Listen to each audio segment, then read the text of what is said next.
To all my marketers out there, you're probably spread real thin right now. I'm sure you need some help between creating content, launching campaigns, generating leads, scoring leads, nurturing leads, and a lot more stuff with leads. You barely have a moment to breathe, let alone do your best marketing. But that's where HubSpot and Breeze, its new built-in AI, come in. When you combine the power of Marketing Hub and Content Hub, you can have your best quarter, every single time. With tools that instantly remix your content, lead scoring to shine a light on potential customers, and AI-curated analytics suite for reports and KPIs. And that's all alongside co-pilots and agents to automate all of your tasks, making your life easier, getting you the results faster, and better connecting you to all your data all in one place. Doesn't that sound nice? So stop spreading yourself so thin and start making major moves with HubSpot. You can visit HubSpot.com/marketers to learn more.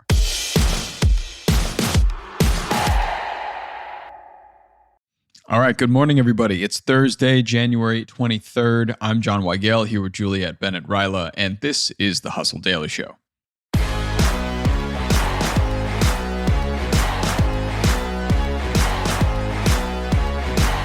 You might have been hearing a lot about Ross Ulbricht in the news. Ulbricht founded Silk Road, an internet black market that landed him in prison for life, or so we all thought.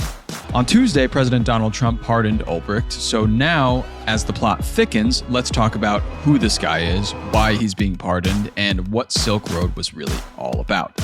We're going to get to all that, but before we do, let's give you the hits and headlines in business and tech.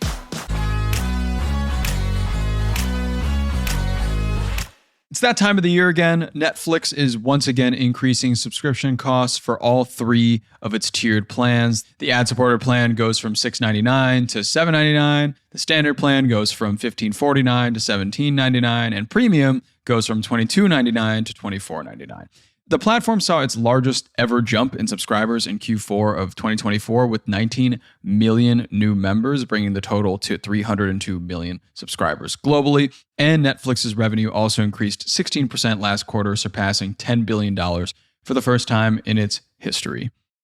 From there, we go to airlines. JetBlue will begin accepting Venmo as payment for its flights through its website and mobile app. So this new feature follows a bit of a rocky year for JetBlue. It lost $172 million in the first 9 months of 2024 and had its purchase of Spirit Airlines blocked out by a federal court. So here's to hoping something positive comes out of this partnership.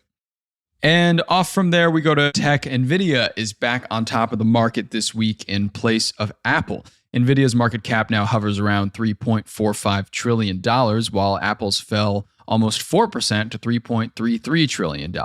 Around the same, just a little less. The reason for that? Analysts blame some weak iPhone sales.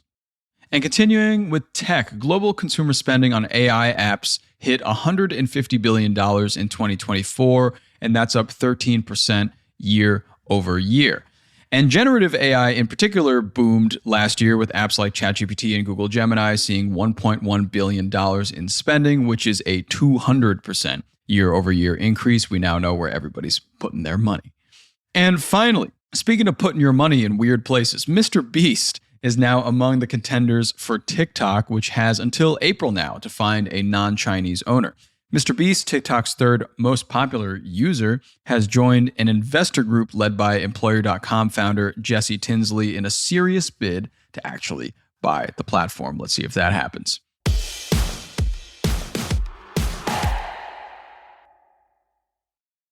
Okay, so from TikTok onto the main story today, let's talk a bit about the recently pardoned Ross Ulbricht after serving about 10 years of a life sentence. He's known as the founder of Silk Road. So Juliet, just to get us going here, what exactly was Silk Road? So if you are someone who does not hang out on the internet too much, you probably think it was like a trade route in Europe and Asia hundreds and hundreds of years ago where people traded spices and silk. But I sure did. Yeah, in this particular case, it was a marketplace that only existed on the dark web. Most people have never been to the dark web. I myself have only been there once. Ooh. For a story I was reporting that I really wanted to talk to this hacker, and I found him on there. How did you access it? How does one access the dark web? Well, if you want to access the dark web, you have to use a browser such as Tor. Tor is a browser that anonymizes you. So normally when you're going around the web, you got an IP address, you can kind of track where you're going. I mean, we know that internet sites track where we're going all the time. That's why when we mentioned a TV one time, we now have 65,000 ads for TVs. Right. Yeah. Tor in the dark web is supposed to be anonymous. That's why you can do illegal things on the dark web. So it's like this other part of the internet. You use a special software to go there. And once you're there on the dark web, you can do illegal things. There are illegal marketplaces and stuff that you can access that you're not supposed to be able to access. And then there's also just not illegal stuff on the dark web. So one example would be, let's say you live somewhere where the government monitors all online activity and you can't express any dissent. You might go to the dark web to be able to have those kinds of communications. Sure. Okay. And the Silk Road was a big part of the dark web about 10 years ago, right? So in 2011, Ross Ulbricht founded the Silk Road as a black market. So like an online marketplace.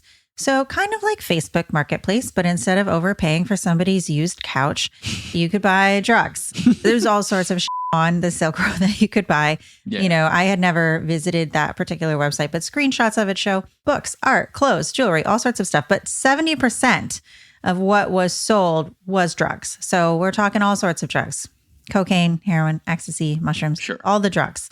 And obviously the reason why such a marketplace would exist is that drugs are, for the most part, illegal. And so if you wanted to engage in this illegal criminal activity and buy and sell these things that you're not supposed to, ideally, you would not want the government to know that you were doing it. Yeah. So that is why you would go to the place like the Silk Road. Yeah. And that's what it was.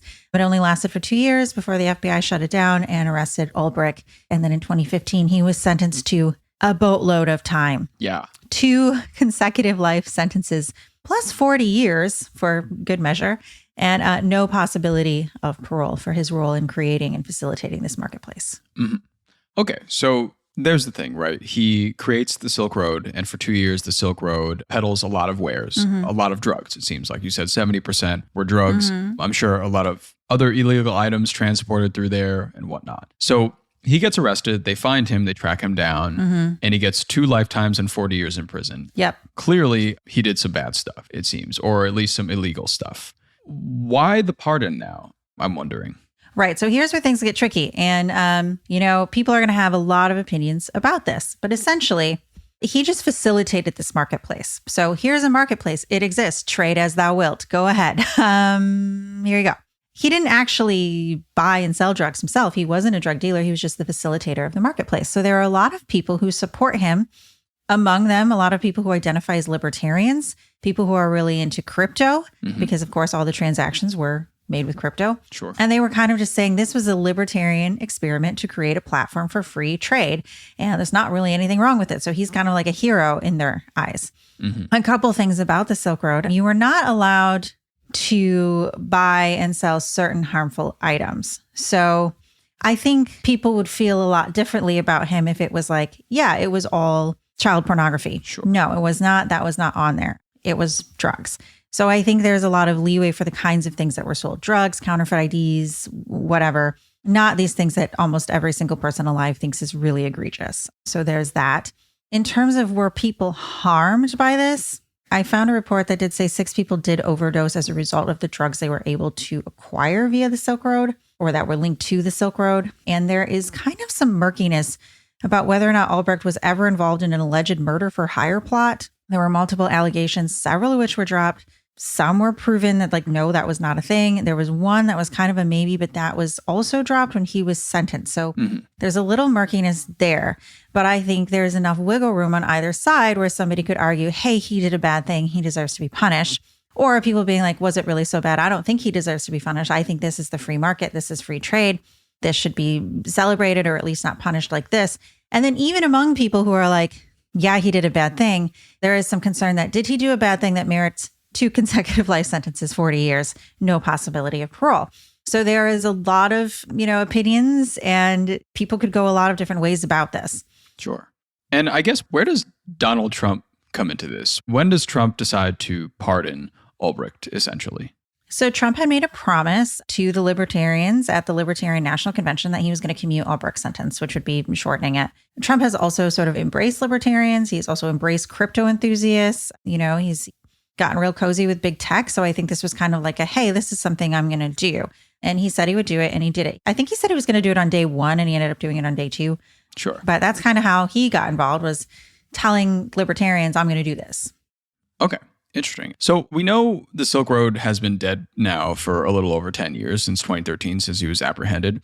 I imagine his apprehension and his imprisonment at the time dissuaded a lot of people from building similar marketplaces on the dark web. But has anything since then kind of like replaced it? Apparently, a lot of things have popped up.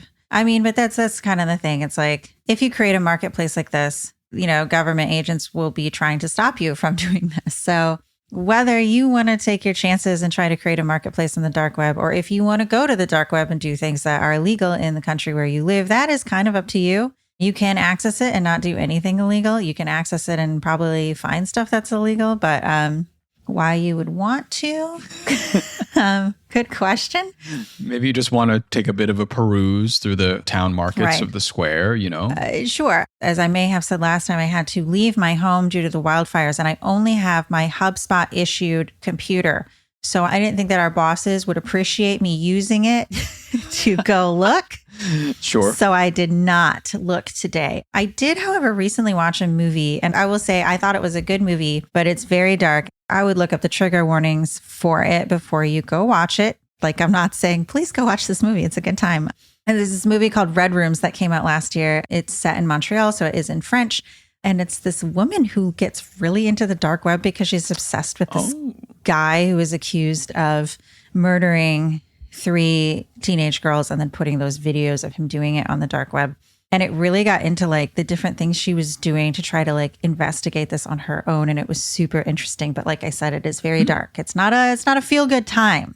Sounds like a pseudo Black Mirror plot. Yeah. So if you're interested in the dark web and you have the ability to watch something that I am warning you is very dark, it might be an interesting thing to go look at. You could always just watch Hackers, which is a great time. Yeah, sure. And I'm sure everybody who had their subscription fees go up for Netflix could also go to the dark web to find a dark Netflix. I'm sure that exists. I think there are some really interesting use cases for finding media that you maybe aren't allowed to have. Certain countries ban certain media, books, TV shows, movies. Maybe Sure. you want access to that and you can find it over here. Maybe you want to have conversations that are not allowed in the country where you live. Sure. The last time I was on it, I was working at another outlet and there was a story about a hack that had potentially affected the students and parents at my local school district at LAUSD. And I was looking at the hacking group and it seemed like they were more hacktivists, which are people who we hack for this cause that we feel is righteous, whether you agree with that or not. Mm-hmm. And it felt to me like I didn't think that they would release that data, and I wanted to go see, but there was only one way to go see, which was to try to find the hackers, and they were only on the dark web. And I actually did talk to them, and they were like, yeah, we don't release school data. We don't do hospitals. We don't do schools. And then it was kind of nerve-wracking, and I was like, cool, great. Going to log off now, though. I'm going to see you later. Yeah. Before anybody knows that I was here. Exactly. Yeah.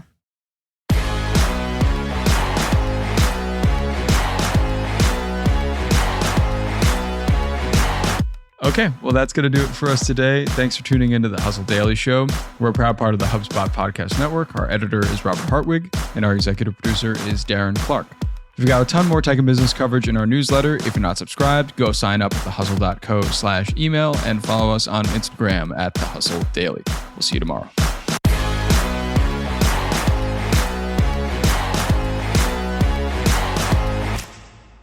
Hey, everybody. I've been listening to this awesome podcast lately. It's called Nudge, hosted by Phil Agnew. It's brought to you by the HubSpot Podcast Network, the audio destination for business professionals. So have you ever noticed how the smallest changes can have the biggest impact?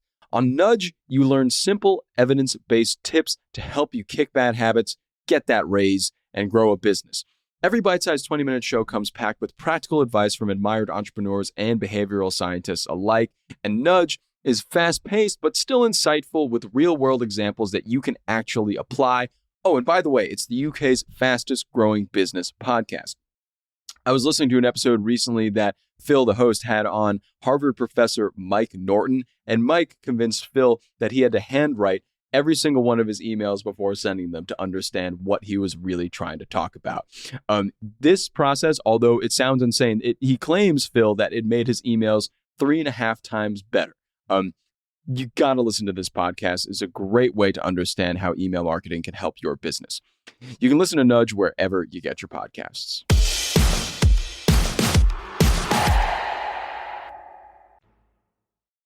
New year, new resolutions. And this year on the Best Idea Yet podcast, we're revealing the untold origin stories of the products you're obsessed with. And we promise you have never heard these before. Ever wonder how the iconic Reese's Peanut Butter Cup was invented?